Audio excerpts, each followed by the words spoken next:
જય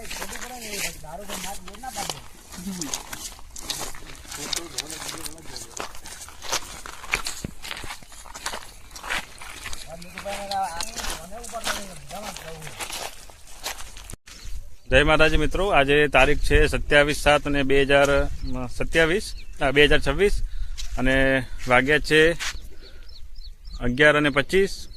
તો અહીંયા છે ગુજરાત અને આ રસ્તાની આ બાજુ છે રાજસ્થાન।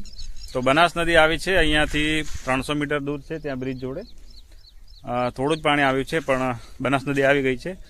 ગુજરાતમાં પ્રવેશતા થોડો ટાઈમ લાગશે, કારણ કે નદીનો પ્રવાહ ખૂબ ધીમો છે।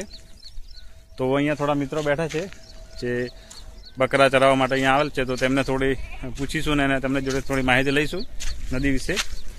તો જોતા રહેજો અમારી કેન બ્લોગને। તો ભાઈ બનાસ નદીમાં આવી ગયા છીએ, તો આ ભાઈને થોડું પૂછીશું, કેમ કે એ રોજ અહીંયા આવતા હોય છે, તો એમને અંદાજ રહેશે કે કેટલા ટાઈમ નદીનો પ્રવાહ ગુજરાતમાં પ્રવેશ કરશે। તો ભાઈ આપ કેટલો ટાઈમ લાગશે નદીમાં ગુજરાતમાં પ્રવેશ કરતા? કલાક લાગે। 1 કલાક, બરાબર। મિત્રો અને અમારા મિત્રો સાની રાહ જોઈને બેઠા છીએ, તો આપણે એમને પૂછી લઈએ। મિત્રો સાની રાહ જોઈને બેઠા છે, બોલો? અમે બનાસ નદીની રાહ જોઈને બેઠા છીએ, ગુજરાત બોર્ડર ઉપર બેઠા છીએ। તો મિત્રો આ છે ગુજરાત બોર્ડર ઉપર, આ પથ્થર છે, અને આ ઓલી સાઈડ ગુજરાત બોર્ડર છે, આ સાઈડ રાજસ્થાન। હવે નદી છે પહેલા 400 હતી, હવે અંદાજિત 100 મીટર હશે, જોઈ શકો છો સામે દેખાતી હશે। થોડો ઝૂમ કરીને બતાવી દઉં, ઝૂમ થાય નહીં। મિત્રો બનાસ નદી આવી છે, એકદમ ધીમો પ્રવાહ અને એકદમ ઓછી નદી છે। અમારા મિત્રો રાહ જોતા હતા, ગુજરાતમાં ના આવે એટલે કંટાળીને પછી બોર્ડર રાજસ્થાનમાં આવવું પડ્યું। તો ચારે મિત્રો અમે અભી રાજસ્થાનના અંદર પ્રવેશ કરી દીધો છે, અને આ છે આપણી બનાસ નદી।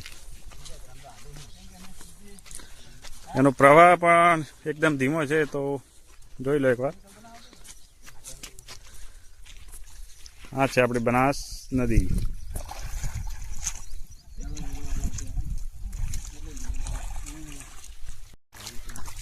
જો મિત્રો 27/7/2026 ટાઈમ છે 12:10 અને બનાસ નદી અહીંયા વાસડા બ્રિજથી થોડી આ બાજુ આવી છે, આપ જોઈ શકો છો। અને અમારા મિત્રો રાહ ના જોઈ શક્યા, એટલા માટે પછી રાજસ્થાનમાં આવી ગયા।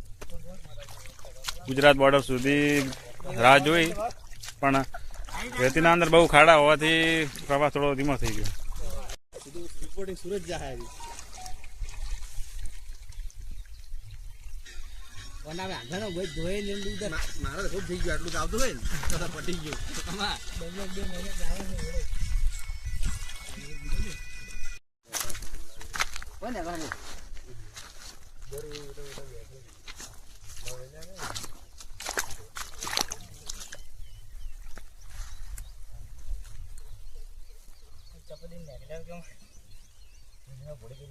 આ કેડે ના કેડે